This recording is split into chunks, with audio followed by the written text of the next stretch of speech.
बिस्मिल्लाहिर्रहमानिर्रहीम, अस्सलाम वालेकुम। आज 28 जनवरी है और दिन है मंगल का। आज सुप्रीम कोर्ट ऑफ पाकिस्तान के आईनी बेंच से एक बड़ा फैसला सामने आया है और ये फैसला सुप्रीम कोर्ट में तकसीम और लड़ाई का मजीद उसमें इजाफे का सबब बनेगा।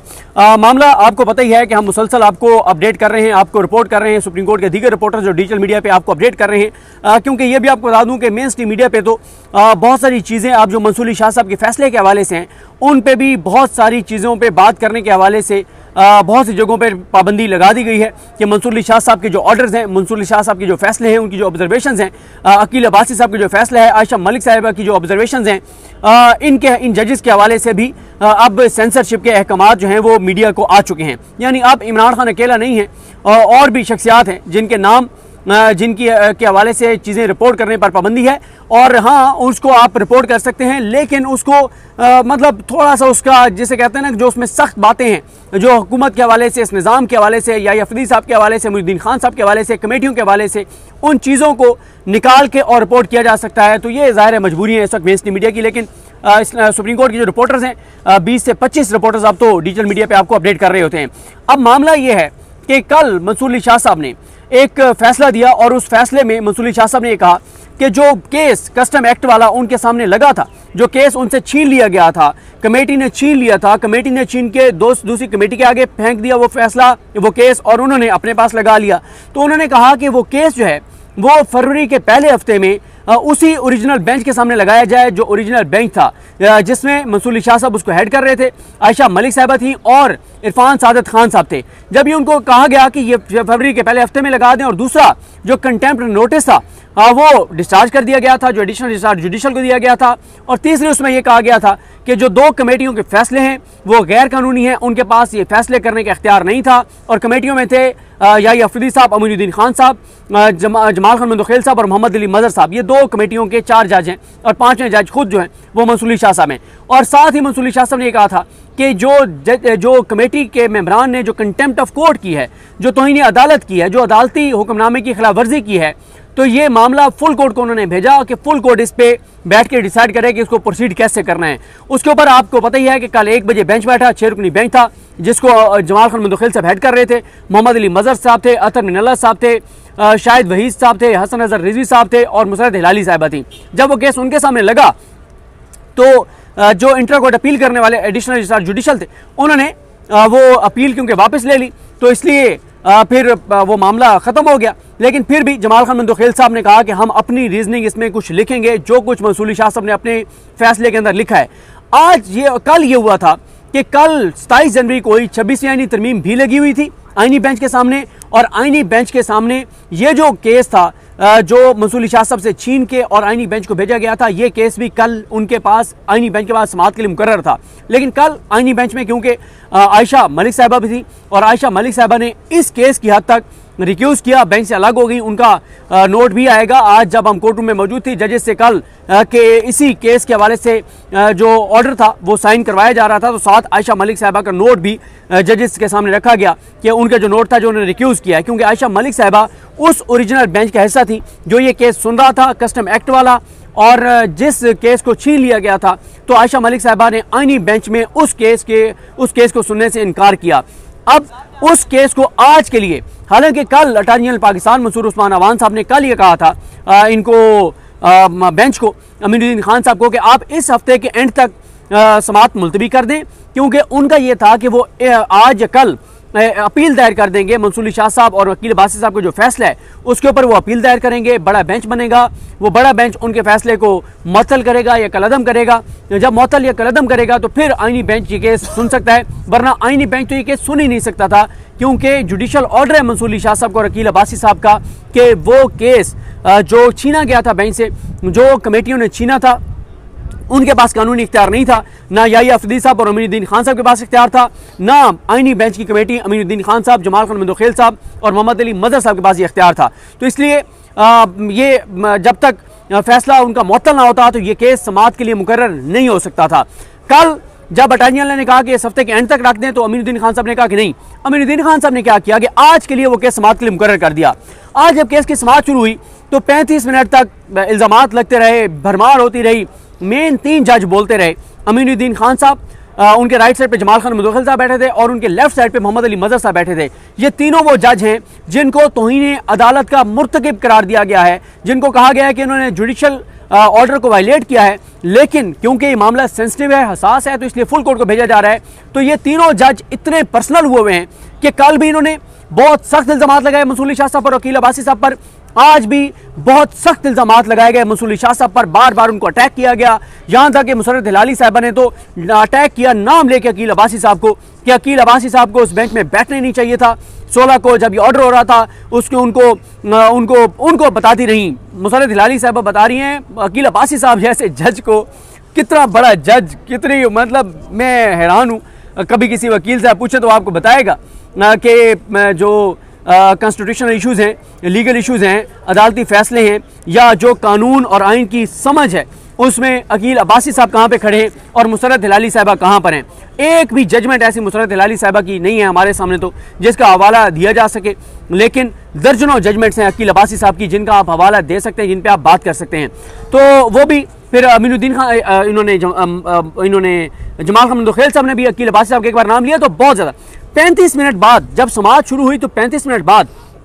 नईम अख्तर अफगान साहब ने पहले ये पॉइंट उठाया। उन्होंने कहा, अटॉर्नी जनरल पाकिस्तान साहब आइए ये बताइए कि कल एक जुडिशल ऑर्डर आ गया है जिसमें कल एक फैसला आ गया है, जिस फैसले में कहा गया है कि ये केस फरवरी के पहले हफ्ते में लगाया जाए, तो क्या उस फैसले की मौजूदगी में हम ये केस सुन सकते हैं? तो अटॉर्नी जनरल और फिर साथ मोहम्मद अली मजहर साहब ने भी यही बात की। उन्होंने कहा बात तो नईम अख्तर अफगान साहब सही कह रहे हैं कि उस एक फैसला आ गया मंसूर अली शाह साहब का और अकील अब्बासी साहब का, अदालत का एक फैसला है, सुप्रीम कोर्ट का एक फैसला है, और उस फैसले में कहा गया है कि आप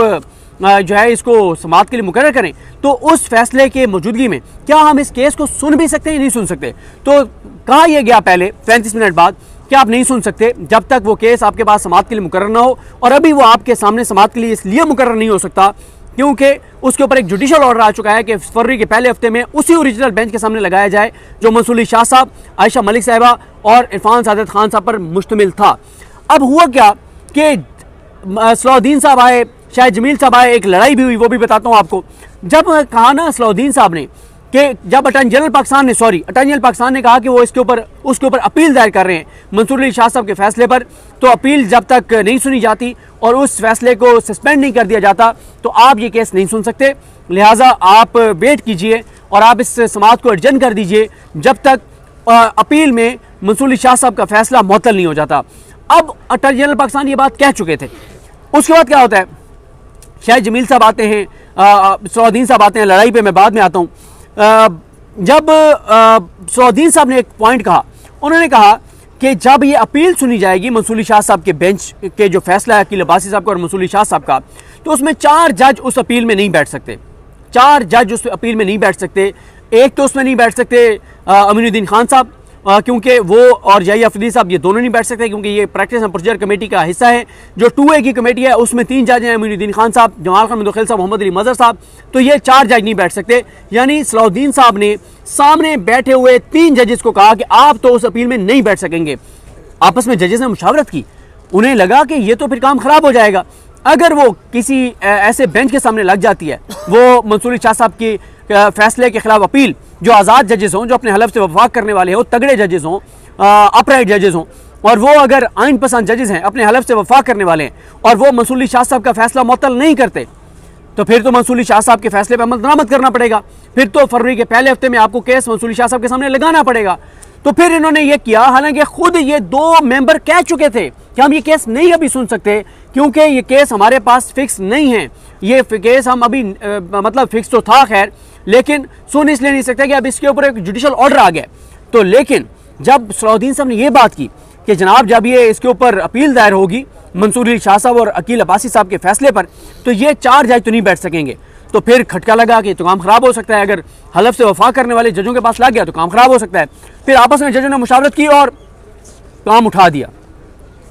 केस सुनना शुरू कर दिया। अच्छा, मैं जो आज की समाअत का मुकम्मल हवाला है वो बाद में आपको बताऊंगा। बड़ी लंबी समाअत थी, बहुत उसमें इल्जामात और चीज़ें हुई। हुआ क्या, होता यह है समाअत जारी रहती है और एंड में ये फैसला किया जाता है और फैसला ये सुनाया जाता है कि 13 जनवरी का जो ऑर्डर था मंसूर अली शाह साहब का और अकील अब्बासी साहब उसमें बेंच में बैठे थे और आयशा मलिक साहबा बैठी थी, जिसमें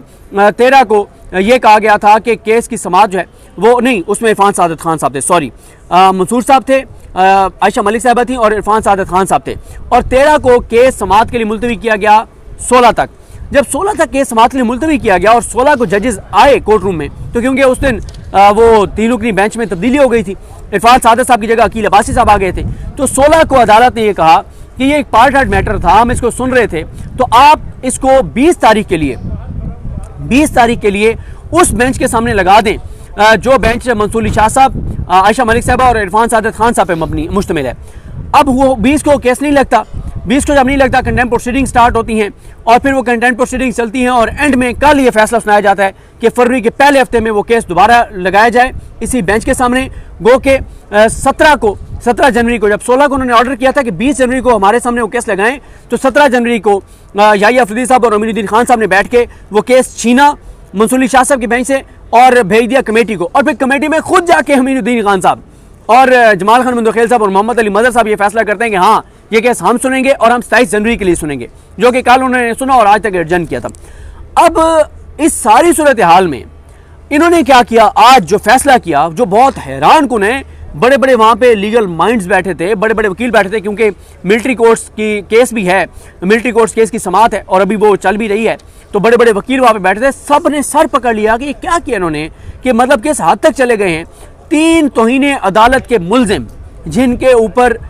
यानी कुल 4 हैं तौहीन अदालत के मुलजिम, जिनमें से, और ये खुद उन्होंने कल माना कि हमें कंटेम्प्ट में होल्ड कर दिया गया है, तो जो 3 तौहीन अदालत के मुलजिम हैं, अमीनुद्दीन खान साहब, जमाल खान मुंदखेल साहब, मोहम्मद अली मजहर साहब, इन सारों ने जो है तो इन सारों ने बैठ के आज क्या फैसला किया कि जो 13 जनवरी का ऑर्डर था मंसूर अली शाह साहब का और आयशा मलिक साहबा का और इरफान सादत खान साहब का, उसको भी रिकॉल कर लिया, वो भी वापस ले लिया। और 16 जनवरी का जो ऑर्डर था मंसूर अली शाह साहब का, आयशा मलिक साहबा का और अकील अब्बासी साहब का, वो भी वापस ले लिया। और कहा ये कि जब हम 13 का ऑर्डर वापस ले रहे हैं और जब हम 16 का ऑर्डर वापस ले रहे हैं, तो ये दोनों ऑर्डर वापस लेने के बाद इसके ऊपर खड़ा हुआ जितना स्ट्रक्चर है ये सारा गिर जाता है, ये सारा मामला खत्म हो गया। उसके बाद जो मंसूर अली शाह साहब का फैसला आया, वो फैसला भी अब इन्होंने अपने पास रखवा लिया है, मंगवा लिया है, फाइल के साथ लगवा लिया है। वैसे तो जब 13 और 16 का ऑर्डर ही इन्होंने वापस ले लिया है, तो फिर उसके ऊपर खड़े हुए सारा स्ट्रक्चर गिर जाता है, कंटेम्प्ट प्रोसीडिंग्स भी खत्म, उसका फैसला भी खत्म, लेकिन फिर भी कंटेम्प्ट प्रोसीडिंग और उसके फैसले वाली फाइल भी इस केस के साथ लगाने का हुक्म जारी किया गया है। और उसमें इन्होंने ये कहा है कि जो 13 वाला ऑर्डर था वो कोरम नॉन जुडिस था, यानी उस अदालत के पास उस केस को सुनने का इख्तियार समाअत ही नहीं था। जब एक अदालत के पास किसी केस को सुनने का इख्तियार समाअत ना हो तो उसे कहा जाता है कि कोरम नॉन जुडिस है। अदालत के पास क्योंकि इख्तियार समाअत नहीं था, जब उस अदालत के पास इख्तियार समाअत ही नहीं था तो उसके ऑर्डर को जुडिशियल ऑर्डर नहीं कहा जा सकता। तो इन्होंने अब 13 और 16 का ऑर्डर वापस ले लिया है, उसके ऊपर खड़ा हुआ स्ट्रक्चर गिर गया है। 20 वाला ऑर्डर भी खत्म, कंटेम्प्ट प्रोसीडिंग वाला भी खत्म, कंटेम्प्ट वाला फैसला भी खत्म, और इस तरह से इन्होंने कर दिया। हालांकि कर नहीं सकते थे क्योंकि 13 और 16 के जो ऑर्डर हैं उसके बाद करते करते उसके ऊपर एक फाइनल ऑर्डर आ गया है। जब फाइनल ऑर्डर आ गया, कंटेम्प्ट उसी में प्रोसीडिंग इनिशिएट हुई, तो वो इंटरम ऑर्डर तो ऐसे खत्म हो गए। तो अब इस सारी सूरत हाल में एक इतना बड़ा गैर आइनी काम जो है इस आइनी बेंच की जानिब से किया गया। लेकिन मसला वही है कि मैं तो जो है वो क्योंकि लिख रहा था, जब वो ऑर्डर लिखवा रहे थे तो जल्दी जल्दी मैं नोट्स ले रहा था, तो बाहर निकल के एक वकील साहब ने बताया कि अमीनुद्दीन खान साहब जो हैं वो ऑर्डर लिख के लाए हुए थे पहले से। अब उस वकील का ये ज़ाहिर है उसने हमें ये बात कही, अब उसकी बात जो है उसमें कितनी हकीकत है नहीं, क्योंकि उस वक्त हम बेंच को देख नहीं पा रहे थे और जल्दी जल्दी ऑर्डर लिख रहे थे क्योंकि अमीनुद्दीन खान साहब ऑर्डर डिक्टेट करवा रहे थे। उनकी एक असेसमेंट भी हो सकती है और उनकी गलतफहमी भी हो सकती है, लेकिन उनका ये ख्याल था और उनका ये कहना था कि वो ऑर्डर पहले से लिख कर लाए हुए थे, यानी पहले से वो माइंड बना कर आए हुए थे कि आज उन्होंने क्या करना है। या अक्सर ये भी होता है, ज़रूरी नहीं है कि जजेस ऑर्डर जो है वो लिख के लाए हों, ऐसे होता कभी भी नहीं है। कभी कभी ये होता है कि जब जज एक सुन ले तो वो साथ साथ नोट्स ले रहा होता है और वो अपना एक माइंड भी बना रहा होता है और वो वहीं बैठे बैठे ही 8-10 लाइनें उसने साथ साथ वो लिख रहा होता है, तो एंड में वो डिक्टेट करवा दे, तो ये तो हो सकता है। लेकिन ये बहरहाल खैर इसको ज़रा इस बात को मेरे लिए मानना ज़रा मुश्किल है कि अमीनुद्दीन खान साहब के ऊपर ये कहना कि वो लिख कर लाए हुए थे। मैं कम अज़ कम इस बात को मेरा दिमाग जो है इस बात को नहीं मानता। तो साथ आज जो मैंने आपको बताया कि आज एक वहाँ पे कमरा अदालत में लड़ाई भी हुई, और कमरा अदालत में लड़ाई ये हुई कि जो शाहिद जमील साहब हैं जब वो रोशना पर आए उससे पहले सलाउद्दीन साहब दलाइल दे रहे थे, तो जो जब शाह जमील साहब आए तो मोहम्मद अली मजहर साहब बहुत गुस्से में थे। आज तीनों जज इतने गुस्से में थे, कल 2 गुस्से में थे, आज 3 गुस्से में थे। और खैर मुसर्रत हिलाली साहब भी उनके साथ थी, वो भी अटैक कर रही थी, मंसूर अली शाह साहब को बार बार अटैक कर रही थी, अकील अब्बासी साहब को अटैक कर रही थी, तो ये बहुत गुस्से में थे। मोहम्मद अली मजहर साहब का ज़ब्त जो है ना वो जवाब दे गया। हालांकि किसी जज के लिए ये बड़ा मतलब नहीं होना चाहिए, और वैसे वो एक लाइक जज हैं, आप उनके फैसलों से इख्तलाफ कर सकते हैं, आप उनके ऑर्डर से इख्तलाफ कर सकते हैं, लेकिन वो लाइक जज हैं, इसमें कोई दूसरी राय नहीं है। तो मोहम्मद अली मजहर साहब जो हैं उन्होंने इल्ज़ाम लगा दिया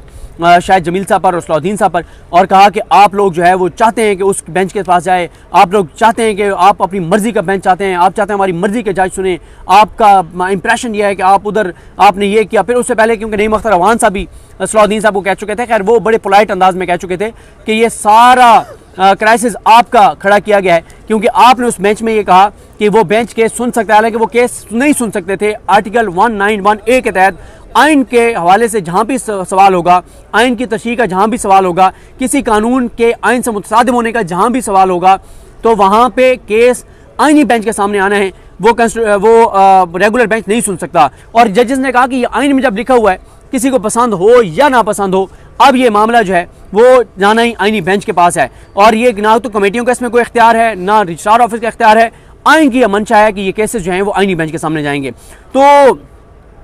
उन्होंने जब ये इल्ज़ाम लगाया मोहम्मद अली मजहर साहब ने, तो सलाउद्दीन साहब फट पड़े। उन्होंने सख्त ज़बान में उसी लबो लहजे में कहा कि अगर आप मुझ पर इल्ज़ामात लगाएंगे तो मैं उसी हार्श वे में, उसी हार्श अल्फाज में मैं भी आपके ऊपर फिर आपको जवाब दूंगा। ये कोई तरीका नहीं है कि आप यहाँ पे बैठ के और जज की कुर्सी पे बैठ के और वकला के ऊपर इस तरह के जो है वो आप इल्ज़ामात लगाएं। ये आपको कोई किसी तरह से आपको इसकी चीज़ की इजाज़त नहीं है, और अगर आप इल्ज़ाम लगाएंगे तो मैं उसी ज़बान में आपको जवाब दूंगा। बहुत वहाँ पे मामला ख़राब हो गया। तो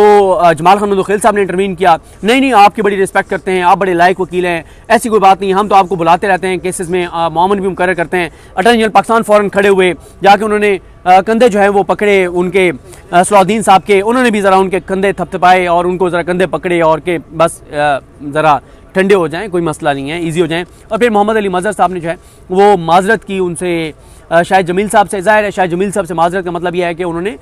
उनसे भी माफ़ी मांगी जो सलाउद्दीन साहब हैं, क्योंकि उन्होंने वो बहुत गलत एक इल्ज़ाम लगाया था, मोहम्मद अली मजहर साहब को ये नहीं करना चाहिए था। तो खैर अब ये इस आइनी बेंच ने आज एक मतलब ऐसा काम किया है जो पहले तो हमने कभी भी नहीं देखा कि सुप्रीम कोर्ट में कभी ऐसा हुआ हो कि एक फ़ैसला आ जाए, मेन फैसला आ जाए, फाइनल जजमेंट आ जाए, और कोई और बेंच बैठ के और वो जो उनका जो ऑर्डर है, फैसला नहीं ऑर्डर जो है, उसको वापस लेकर कहेंगे क्योंकि हमने ऑर्डर वापस ले लिया है, उस ऑर्डर के बाद जितनी समातें हुई हैं, जितने दलाइल हुए हैं, जितने फैसले हुए हैं, जो कुछ हुआ है वो सब गिर गया। क्योंकि वो ऑर्डर, जब एक आप ऑर्डर वापस लेंगे तो उसके बाद होने वाली तमाम समातें, सब कुछ जो है वो गिर जाता है, ख़त्म हो जाता है। तो ये आज हुआ है। उन्होंने ये भी जजेस पे इल्ज़ामात लगाए, और बहरहाल वो जो आज की पूरी प्रोसीडिंग का हवाल है उसमें मैं आपको बताऊंगा कि मंसूर अली शाह साहब पर और अकील अब्बासी साहब पर क्या क्या इल्ज़ामात लगाए गए हैं, क्या क्या कहा गया है, किस जज ने क्या कहा, समात में क्या होता रहा, मुकम्मल हवाल भी आपके साथ शेयर करेंगे। मुझे अपनी दुआ में याद रखें, लेकिन ये बता दूं कि अब ये मामला जो है वो बढ़ सकता है, कैसे बढ़ सकता है इस पर भी बात करेंगे। मुझे अपनी दुआ में याद रखें। अलकरीम हम सब का हामी नासर, अल्लाह हाफिज़।